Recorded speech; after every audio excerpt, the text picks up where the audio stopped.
भारत के लोकतंत्र के इन स्तंभों को और मजबूती प्रदान करनी चाहिए। जितना अच्छा हो सकता है उतना अच्छी और उतना सकारात्मक सहयोग हमें करना चाहिए, क्योंकि अगर लोकतंत्र में जनता का विश्वास डगमगाया तो फिर उसको सड़कों पर उतरने में देर नहीं लगेगी।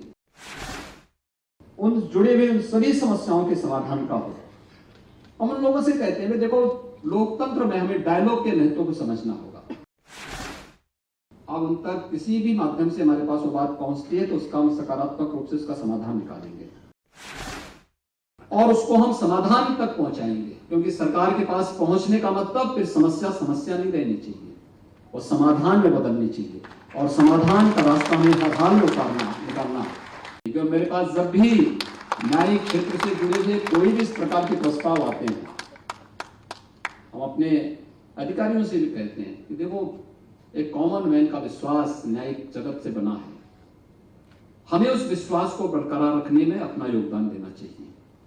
क्योंकि अगर लोकतंत्र में जनता का विश्वास डगमगाया तो फिर उसको सड़कों पर उतरने में देर नहीं लगेगी। उस विश्वास को बनाए रखने के लिए आवश्यक है कि हमें भारत के लोकतंत्र के इन स्तंभों को और मजबूती प्रदान करनी चाहिए। जितना अच्छा हो सकता है उतना अच्छी और उतना सकारात्मक सहयोग हमें करना चाहिए। और मैं इस बात के लिए आश्वस्त कर सकता हूं कि चाहे वह यहां पे उच्च न्यायालयों का हो, जनपदीय इंटीग्रेटेड न्यायिक कॉम्प्लेक्स बनाने के कार्यक्रम का हो, या फिर अन्य बाहर से जुड़े हुए उन सभी समस्याओं के समाधान का हो। हम उन लोगों से कहते हैं, देखो लोकतंत्र में हमें डायलॉग के महत्व को समझना होगा। आपकी कोई बात हो तो सीधे पहले एक बार अपनी बात को शासन तक पहुंचा दीजिए। उसके लिए अनेक माध्यम है। अब उन तक किसी भी माध्यम से हमारे पास वो बात पहुंचती है तो उसका हम सकारात्मक रूप से उसका समाधान निकालेंगे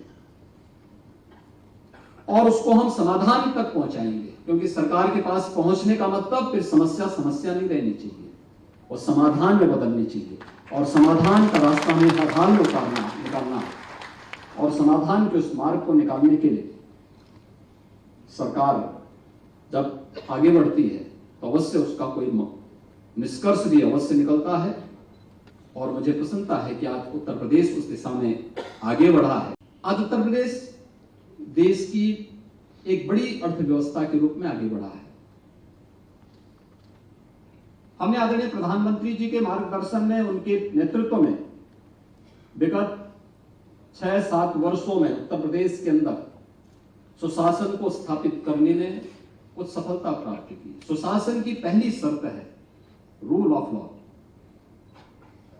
और रूल ऑफ लॉ बगैर बार और बेंच के सहयोग से नहीं हो सकता है, कभी नहीं हो सकता है।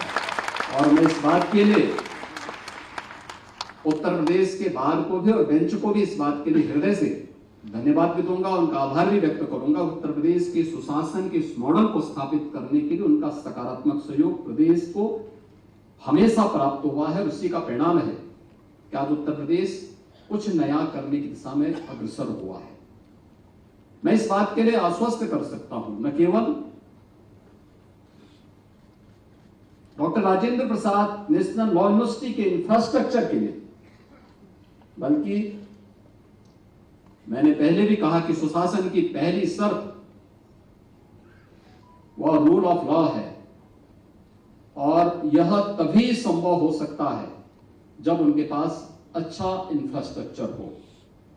राज्य सरकार इस दिशा में किसी भी प्रकार की कोई कोताही नहीं बरती, क्योंकि मेरे पास जब भी न्यायिक क्षेत्र से जुड़े हुए कोई भी इस प्रकार के प्रस्ताव आते हैं, हम अपने अधिकारियों से भी कहते हैं कि देखो एक कॉमन मैन का विश्वास न्यायिक जगत से बना है, हमें उस विश्वास को बरकरार रखने में अपना योगदान देना चाहिए।